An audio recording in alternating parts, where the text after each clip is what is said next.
மக்கள் அனைவருக்கும் வணக்கம். இந்த பதிவுல நாம இரண்டு விஷயங்களை பற்றி பேச போறோங்க. முதலாவது விஷயம் என்ன அப்படின்னா, பாகிஸ்தானில் இந்திய உளவுத்துறை வேட்டையாடி கொண்டிருக்கிறது. பாகிஸ்தான்ல இருக்கக்கூடிய சில முக்கியமான தீவிரவாத குழுக்களை சேர்ந்த பல நபர்களை இந்திய உளவுத்துறை கொண்டுகிட்டு இருக்காங்க அப்படின்னு பாகிஸ்தான்ல இருக்கக்கூடிய ஒரு தீவிரவாத குழுவை சேர்ந்தவர்கள் வீடியோ வெளியிட்டு கதறிட்டு இருக்காங்க. அந்த அளவிற்கு தரமான சம்பவங்களை பாகிஸ்தான்ல இந்திய உளவுத்துறை செஞ்சிட்டு இருக்காங்க. இதை பற்றி பார்க்க போகிறோம். இரண்டாவது விஷயம் என்ன அப்படின்னு பாத்தீங்கன்னா, பாகிஸ்தான் இரண்டாக உடைந்து பலுச்சிஸ்தான் என்ற ஒரு நாடு உருவாக போகிறது. இந்த பலுச்சிஸ்தான் என்ற நாடு நாங்க சுதந்திரம் அடைஞ்சிட்டோம் அப்படின்னு அந்த குழுக்கள்லாம் அறிவிக்கிற அளவுக்கு அங்க நிலைமை மோசமாயிட்டு இருக்கு. ஒரு பக்கம் இந்தியாவுல பாத்தீங்கன்னா பலுச்சிஸ்தான் நாடு உருவாகுது, பாகிஸ்தான் ரெண்டா உடையுது அப்படின்னு இங்க இந்தியாவுல இருக்கவங்க எல்லாம் மகிழ்ச்சி அடைகிறாங்க, பாகிஸ்தான் பலவீனம் ஆயிடுச்சு அப்படின்னு. ஆனால் பலுச்சிஸ்தான் என்ற ஒரு நாடு புதிதாக உருவாவதால் இந்தியாவிற்கு ஏற்பட போகும் சிக்கல் என்ன அப்படிங்கறதையும் இந்த பதிவுல நாம பார்க்க போகிறோம். இப்ப நாம முதல்ல அந்த தீவிரவாத குழுக்கள் அதை பத்தி பாத்துருவோம். அதாவது உளவுத்துறை பாத்தீங்கன்னா வெளிநாட்டுல ரா இருக்கு. இந்த ரா பாத்தீங்கன்னா பாகிஸ்தான்ல நிறைய இடங்கள்ல பரவி இருக்காங்க. சோ இந்த ரா உளவுத்துறையை சேர்ந்தவர்கள் லஷ்கர்-இ-தொய்பா என்ற தீவிரவாத குழுவை சேர்ந்தவர்களை கொண்டுகிட்டு இருக்காங்க அப்படின்னு வீடியோ வெளியிட்டு கதறிட்டு இருக்காங்க. அதே லஷ்கர்-இ-தொய்பா அமைப்பை சேர்ந்த சில முக்கியமான தீவிரவாதிகள், அவங்களோட வீடியோ தான் இன்னைக்கு உலகம் முழுக்க ட்ரெண்ட் ஆயிட்டு இருக்கு. அதுல அவங்க என்ன சொல்றாங்க அப்படின்னா, இந்திய உளவுத்துறை பாகிஸ்தான்ல இங்க தலைமறைவா இருந்து பாகிஸ்தானியர்களை போல வேடமிட்டு எங்களோட குழுக்கள்லயே சேர்ந்து எங்களுடைய நண்பர்களையே கொண்டுகிட்டு இருக்காங்க. இந்திய உளவுத்துறை தான் இதை செய்யறாங்க. இந்திய உளவுத்துறைக்கு யார் யார் துணை போறாங்க, இந்திய உளவுத்துறையாக இங்க யாரெல்லாம் ஏஜென்டா செயல்படுறாங்க, இதையெல்லாம் எங்களால கண்டுபிடிக்கவே முடியல. அதாவது காஷ்மீர்ல இருக்கும் பொழுதுதான் இவங்க எங்களை நிம்மதியா வாழ விடல, அங்க எங்களை நிம்மதியா தீவிரவாதம் செய்ய விடல. இப்ப நாங்க பாகிஸ்தான்ல எங்களுக்கு பாதுகாப்பான ராவல்பிண்டி, கராச்சி இந்த மாதிரியான பகுதிகளில் எங்களுக்கு பாதுகாப்பான ஒரு சில இடங்கள்ல நாங்க பதுங்கி இருக்கோம். இப்படி எங்களுடைய நாட்டுக்குள்ளேயே பாதுகாப்பான இடம்னு நாங்க நினைச்சுக்கிட்டு இருக்கிற அந்த இடத்துக்குள்ளேயே இந்திய உளவுத்துறை எங்களுடைய தீவிரவாத குழுக்களை சேர்ந்த நண்பர்களையே போட்டு தள்ளுறாங்க. எங்க இயக்கத்துக்குள்ளேயே இந்திய உளவுத்துறை ஆட்கள் ஏஜென்ட்ஸ் இருக்காங்க, யாருன்னு எங்களால கண்டுபிடிக்க முடியல அப்படின்னு புலம்பிட்டு இருக்காங்க. இது இந்திய உளவுத்துறைக்கு ஒரு எப்படி சொல்றது, ஒரு மகுடம் கிடைச்ச மாதிரி அப்படின்னு வச்சுக்கோங்களேன். ஆனா அதே நேரத்துல இந்தியா வழக்கம் போல எங்களுக்கும் இதுக்கு சம்பந்தம் இல்ல அப்படின்னு சொல்லிட்டு போயிடுவாங்க. இப்ப இந்தியன் கவர்மெண்ட் நாங்க தான் இதை செஞ்சோம் அப்படின்னு சொல்லவே இல்லை.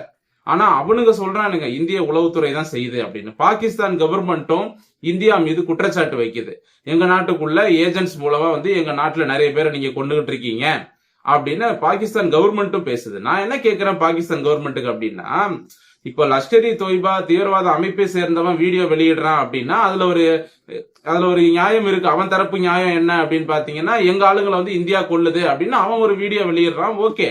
ஆனா பாகிஸ்தான் கவர்மெண்ட் எதுக்காக லஷ்கர்-இ-தொய்பா தீவிரவாத அமைப்புக்கு ஆதரவா இவங்க கவர்மெண்ட் ஏன் பேசணும்? இதுதான் தீவிரவாத நாடு அப்படிங்கிறது. பாகிஸ்தான் கவர்மெண்ட்டுக்கு என்ன வேலை? அங்க லஷ்கர்-இ-தொய்பா அமைப்புல எவன் செத்தா பாகிஸ்தானுக்கு என்ன கவலை? நீ உன் வேலையை பார்க்க வேண்டியதானே. பாகிஸ்தான்ல 1008 பிரச்சனை இருக்கு, கடன் பிரச்சனை இருக்கு, அங்க நிறைய பஞ்சம் இருக்கு, பாகிஸ்தான் ரெண்டா உடைய போகுது, பலுச்சிஸ்தான் புது நாடு வரப்போகுது, அங்க ஏகப்பட்ட பிரச்சனைகள் ஓடிட்டு இருக்கு. அதை சரி பண்றதுக்கு என்ன வழின்னு பாருங்கடான்னா, லஷ்கர்-இ-தொய்பா அமைப்புக்கு ஆதரவா பாகிஸ்தான் கவர்மெண்ட் பேசிக்கிட்டு இருக்கு. இதெல்லாம் எங்க போய் முடிய போகுதுன்னு தெரியல. ஆக மொத்தம் பாகிஸ்தான் அழிய போவது உறுதி. சரி, இப்ப இந்த லஷ்கர்-இ-தொய்பா அமைப்பை சேர்ந்தவங்களை இந்திய உளவுத்துறை கொண்டுகிட்டு இருக்கு, இந்தியா சாதிச்சுக்கிட்டு இருக்கு அப்படின்னு நாம பெருமைப்பட்டாலும் இன்னொரு விஷயம் இருக்குங்க.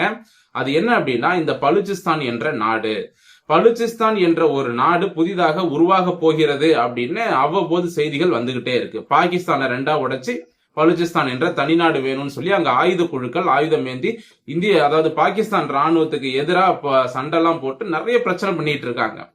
சீக்கிரமா நாங்க தனிநாடு வாங்க போறோம் அப்படின்னு சுதந்திரம்லாம் அவங்க அறிவிக்கிறாங்க. இந்த நாள்ல சுதந்திரம் அப்படிங்கிற அளவுக்கு அவங்க போயிட்டாங்க. சரி, இப்போ பாகிஸ்தானிலிருந்து பலுச்சிஸ்தான் ஒரு தனி நாடா பிரியுது அப்படின்னா அதனால இந்தியாவுக்கு என்ன லாபம் அப்படிங்கறத நம்ம பார்க்கணும். என்ன பொறுத்த வரைக்கும் இந்தியாவுக்கு பாகிஸ்தானை ரெண்டா உடைச்சிட்டோம் அப்படிங்கிற திருப்தி ஒரு பக்கம் இருந்தாலும் அது இந்தியாவிற்கு ஆபத்தாகத்தான் முடிய போகுது அப்படிங்கிறது என்னுடைய கணிப்பு. என்ன சொல்றேன் அப்படின்னா, அவர்கள் முஸ்லிம்கள், அவங்களுக்கு எத்தனை நாடு உருவானாலும் அவங்களுடைய நோக்கம் காபிர்களை கொல்லணும் அப்படிங்கிறது. காபிர்கள்னா வேற யாரும் இல்ல, முஸ்லிம் அல்லாதவர்கள். அவங்களுக்கு இந்தியா எதிரி தான். இப்ப பலுச்சிஸ்தான் அப்படிங்கிறது இன்னொரு பாகிஸ்தானாகத்தான் அது உருவாகுமே தவிர அது ஒருபோதும் இந்தியாவிற்கு ஆதரவான நாடாக இருக்காது அப்படிங்கிறது என்னுடைய கருத்து. சரிங்களா? ஏற்கனவே பாகிஸ்தான்ல இருந்து நாங்க தனியா பிரிஞ்சோம், எங்களுக்கு தனிநாடு வேணும்னு போராடினாங்க. இந்திய ராணுவம் தலையிட்டு பங்களாதேஷுக்கு தனிநாடு வாங்கி கொடுத்துச்சு. சரிங்களா? பாகிஸ்தான் ராணுவம் அடிக்குது, கொல்லுது, அந்த மக்களுக்கு நம்ம தனிநாடு வாங்கி கொடுப்போம்னு இந்தியா போய் தனிநாடு வாங்கி கொடுத்துச்சு. அதனுடைய விளைவு என்ன? பங்களாதேஷ் இப்ப மறுபடியும் இந்தியாவுக்கு எதிராக திரும்பி இருக்கு, பாகிஸ்தானோட கை கோத்திருக்கு. அதே தான் இவங்களோட திட்டமே என்ன அப்படின்னு பாத்தீங்கன்னா, இவங்களே இவங்களுக்குள்ள சண்டை போட்டுக்கிட்டு புது புது நாடுகளை உருவாக்கிட்டே இருப்பாங்க. முஸ்லிம்கள் அவங்களுக்குள்ளேயே சண்டைகளை உருவாக்கிட்டு அவங்க ஒரு இனக்குழுவை அடிச்சு வெளியில விரட்டுவாங்க. அந்த வெளியில போற இனக்குழு வேற ஒரு நாட்டுல, முஸ்லிம் அல்லாத ஒரு நாட்டுல போய் குடியேறி அந்த நாட்டை முஸ்லிம் நாடா மாத்துறது தான் இவங்களோட திட்டம். இப்படித்தான் பல நாடுகள்ல இவங்க குடியேறி இருக்காங்க. சரிங்களா? இந்த ரோஹிங்கியாக்கள்லாம் இந்தியாவுக்குள்ள வந்ததாக இருக்கட்டும், இல்ல பங்களாதேஷிகள் அங்க பாகிஸ்தான் ராணுவம் அடிச்சு விரட்டும் போது பங்களாதேஷ்ல இருந்து இந்தியாவுக்குள்ள குடியேறினவங்களா இருக்கட்டும், இவங்களோட திட்டம் எல்லாம் இதுதான். சரிங்களா? அவங்களே ஒருத்தருக்கு ஒருத்தர் பேசிக்கிட்டு, நான் உன்னை அடிச்சு விரட்டுறேன், நீ போய் அந்த நாட்டுக்குள்ள நுழைஞ்சிக்க, அந்த நாட்டுல இனத்தை பெருக்கி அங்க முஸ்லிம் நாடா மாத்திரு. சோ அதுதான் இவங்களுடைய அஜெண்டா. சோ அந்த அஜெண்டா தான் இந்த பாகிஸ்தான் பலுச்சிஸ்தான் இந்த விவகாரமும் அப்படிங்கிறது என்னுடைய கருத்து.